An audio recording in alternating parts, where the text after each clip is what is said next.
Climbing up the side of the device, Grigner set to the task of resetting its mechanism. In the event that a search was organized, it would prove well to leave no evidence of his presence opening to wandering eyes. So we just climb back up to reset the fucking thing. Besides, it might not even serve to dwindle the size of an opposing force. I'm pretty sure anybody who knows what the castle is knows there's a trap there. Descending from his perch, Grigner was startled by a faintly muffled scream of horrified desperation. Her hair prickled yawkishly in disorganized clumps along its scalp, as a cold danced along the length of his spinal cord.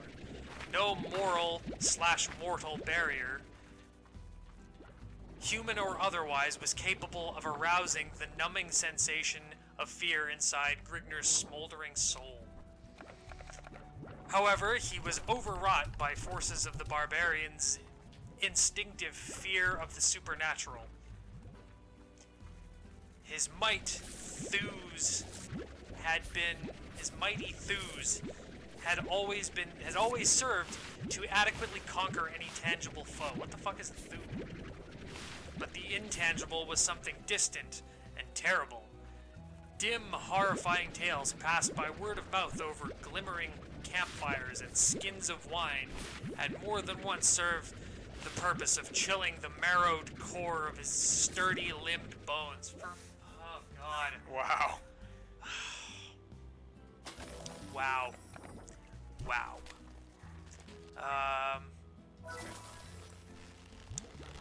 Yet the scream contained a strangely human quality, unlike that which Grigner imagined would come from the lungs of a demon spirit. Making Grigner take short, nervous strides. Yeah, because he's been completely nervous up until this point. Making Grigner take short, nervous strides, advancing to the sarcophagus from which the sound was issuing.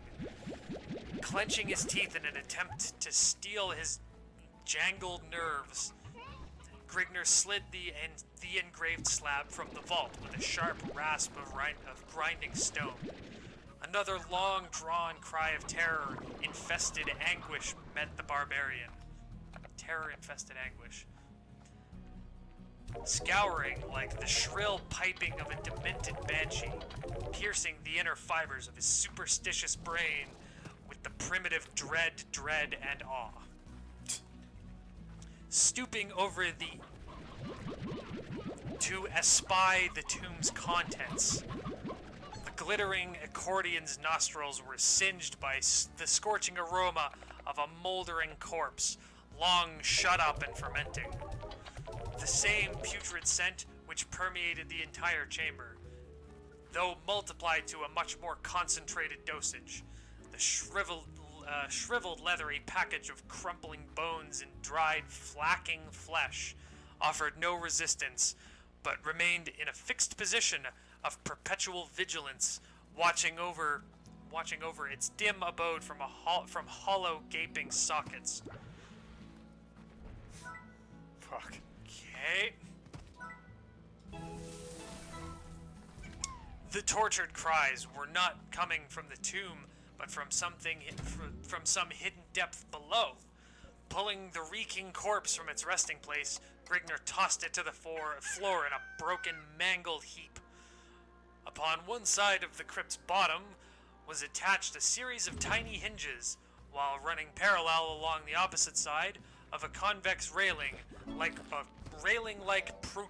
protuberance, laid so as to appear as part of the interior surface of the sarcophagus. Okay, so there's a fucking trapdoor. Raising the slab upon the bronze hinges, long removed from the gaze of human eyes, Grigner perceived a scene which caused his blood to smolder, not unlike bubbling molten lava.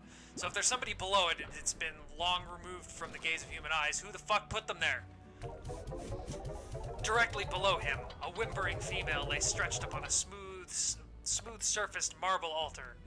A pack of crazy-faced shaman clustered around her in a tight circular formation.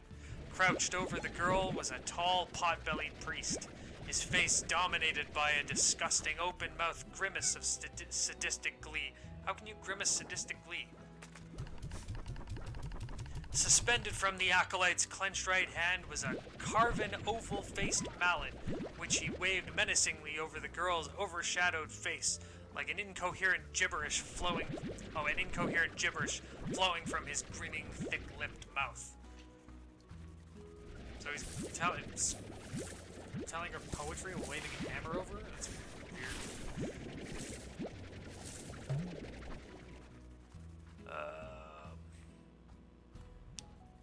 In the face of the amorphous, broad-breasted female, stretched out alluringly before his gaping eyes, the universal whim of nature filing a plea of despair inside of his white-hot soul, Grignr acted in the only manner which he could perceive. Giving vent to a hoarse, throat-rending battle cry, Grignr plunged into the... Oh, I see. It's a trapdoor that leads to the... like, above the chamber for some reason. Okay. Grignr plunged into the midst of the startled shaman, torch simmering in his left hand, and axe twirling in his right hand. A gaunt, skull-faced priest standing at the far side of the altar clutched desperately at his throat, coughing furiously in an attempt to catch his breath. Who grabs their throat to catch their breath? Doesn't mean literally catching their breath. He's trying. Lurching helplessly to and fro, the acolyte pitched headlong against the gleaming base of a massive jade idol, writhing agonizedly against the hideous image, foam flecking from his chalk-white lips. The priest struggled helplessly, the victim of an epileptic seizure.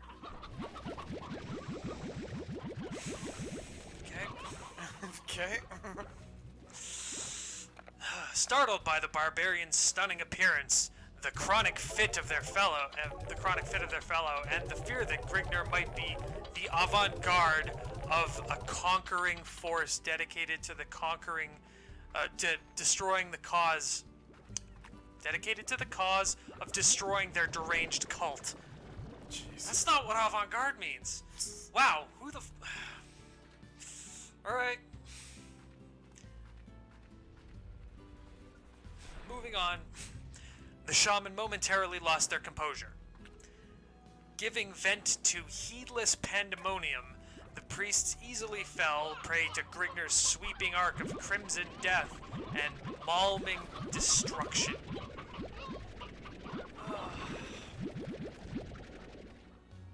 The acolyte performing the sacrifice... Okay, so now we know it's a sacrifice?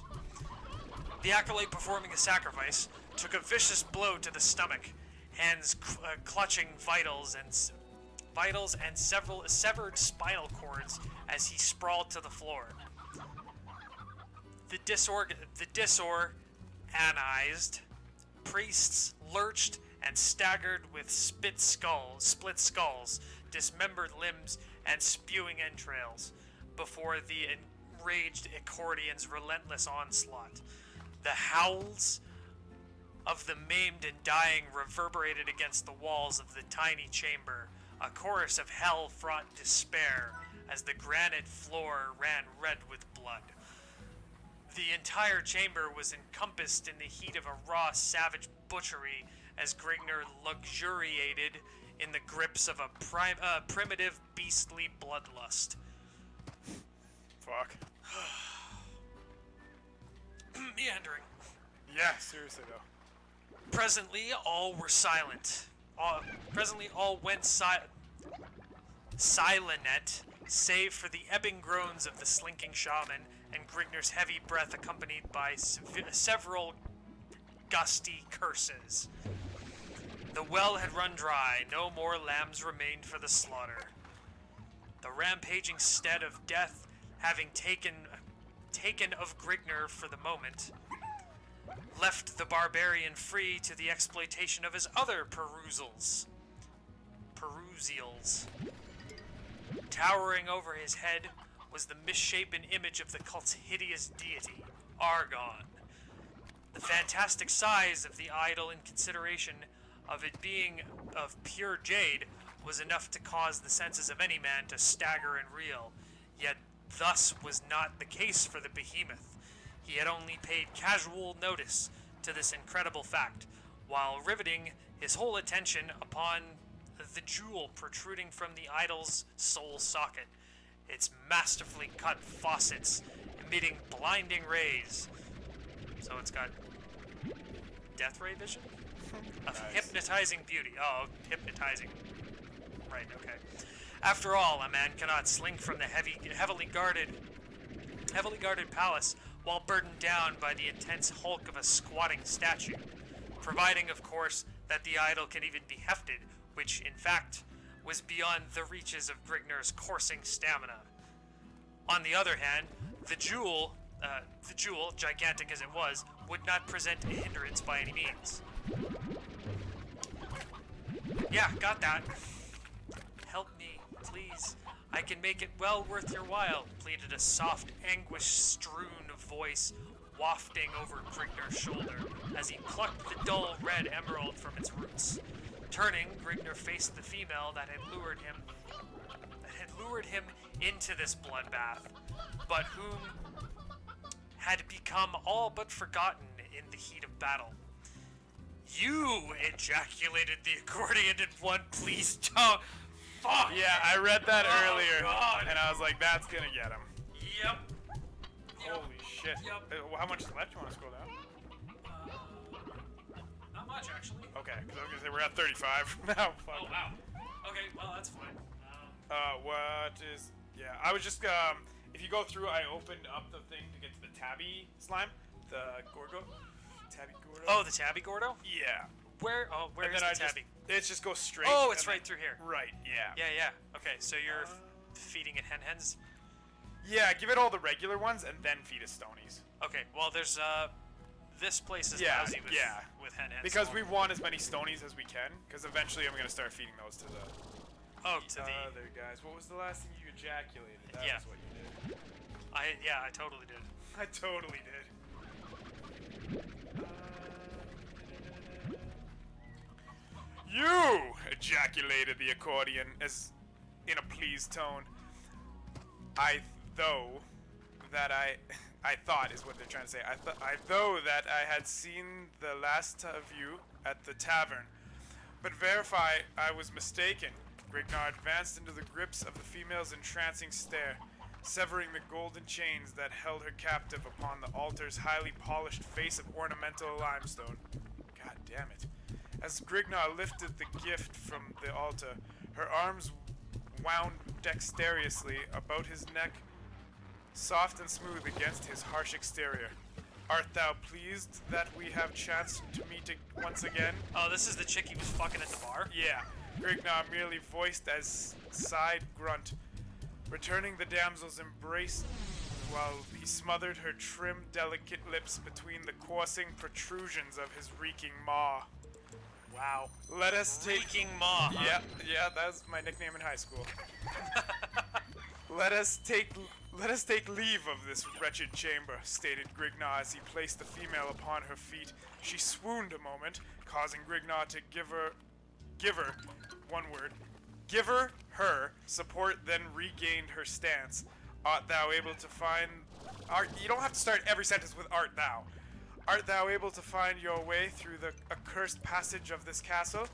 I was one time a slave of Prince Agaphim. His clammy touch sent a sour swill through my belly, but my efforts reaped a harvest. I gained the pig's liking, whereby he allowed me the freedom of the palace. It was through his means that I eventually managed escape of the palace. It was a simple matter of seduce the sentry at the western gate. His trust found him with a dagger thrust his ribs. The wench stated whimsicoracally? Whimsicorically? Yeah, whimsicoracally. Wow. Not even like whimsically. Whimsicoracally.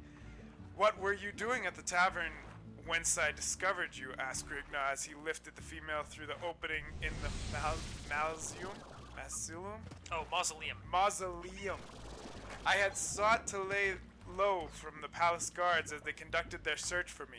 The tavern was seldom frequented by the palace guards, and my identity was unknown to the common soldiers. It was through the disturbance that you caused that the palace guards were attracted to the tavern. I was dragged away shortly after you're escorted to the palace. What are you called by, female? Carthena, daughter of Mincardos, Duke of Barwigo. Jesus, come on. Whose lands bordered along the northwestern fringes of Gorzam. I was paid as homage to Agaphim upon his 38th year. Husk the female. Femel? I don't know. The femel. And I am called a barbarian, grunted Grignard in a disgusted tone. I'm a barbarian. Aye, the ways of our civilization are in many ways warped and distorted. But what is your calling? She queried bustily. Grignard of Bustily? Bustily, apparently. Grignard of Accordia. Ah, I have heard vaguely of Accordia. It is the hill country of the far east of the Norgolium Empire. I have also heard Agaphim curse your land more than once when his troops were routed in the unaccustomed mountains and gorges, saith she. Aye, my people are not tarnished pretty luxuries and bobbies? Baubles. Baubles? Oh, the I's and L's look the same, and this text is so small. They remain fierce and unconquerable in their native climes. After reaching the hidden panel at the head of the stairway, Grignard was at a loss in regard to his operation. His fiercest heaves were as pebbles against burnished armor. Carnithia depressed a small symbol included with the elaborate design upon the panel. Where open, it slowly slid. Where open's one word. It slowly slid into a cleft in the wall. How did you come to be the victim of those crazed shaman? Quested Grignard as he escorted Carthena through the piles of rummage on the left side of the trap. By Agaphim's orders, I was thrust into a secluded cell to wait his passing of sentence. By some means, the priest of Argon acquired a set of keys to the cell. They slew the guard placed over me and abducted me to the chamber in which they chanced to come upon the Skazitic sacrifice. Their hell-spawn cult demands a sacrifice once every 3 moons upon its full journey through the heavens. They were startled by the unannounced appearance through the fear that you had been sent by Agaphim. The prince would surely have submitted them to the most ghastly of tortures if they had ever discovered they were unfaithfulness to Sargon. Sargon or Argon? Pick up which one isn't. His bastard deity. Many of the partakers of the ritual were high nobles and high trustees in the inner palace. Agaphim's pitiless wrath would have been unparalleled. They have no more fear of the Agaphim now, bellowed Grignard in a deep, mirthful tone, a gleeful smirk upon his face. I have seen that they were delivered from his vengeance. Engrossed by Katharina's grace, stride, and conversion, Grignard failed to take note of the footfalls rapidly approaching behind him. As he swung aside the arch portal linking the chamber with the corridors beyond, a maddened, bloodlusting screech reverberated from his eardrums, seemingly utilizing the speed of thought. Grignard swiveled to face his unknown foe. With gaping eyes and widened jaws, Grignard raised his axe above his surly mane, but was too late. Chapter 7. Fuck. Surly mane, huh? 7 and 7.5, eh? Yeah. We're gonna have to do this in another episode. You think so? Well, fuck. 45-minute episode right now. Well, I'll just cut this into 2. I guess. Yeah, I guess we could. So, yeah. Yeah, we'll just keep going. It's 7, 7.5. 7.5 isn't that much. Isn't that long? I don't think. Yeah. Oh yeah. Is 7.5 is. Oh wow. Okay. Yeah. Long. Okay. Yeah. There's the lost ending. Yeah. Well, okay, that's fine. We can finish here then. We'll do 7, 7.5 in another one. Yeah. yeah, so we'll end with that. All right, All well- right. Goodness. Oh Good, god, we because have I'm to keep this fucking train wreck going. Because I'm starting to get a migraine. Yeah, me too. Awesome. Thanks for bearing with us, everybody. And continue to bear with us for the next 2 fucking weeks. Tune in next time. 3 weeks. Bye.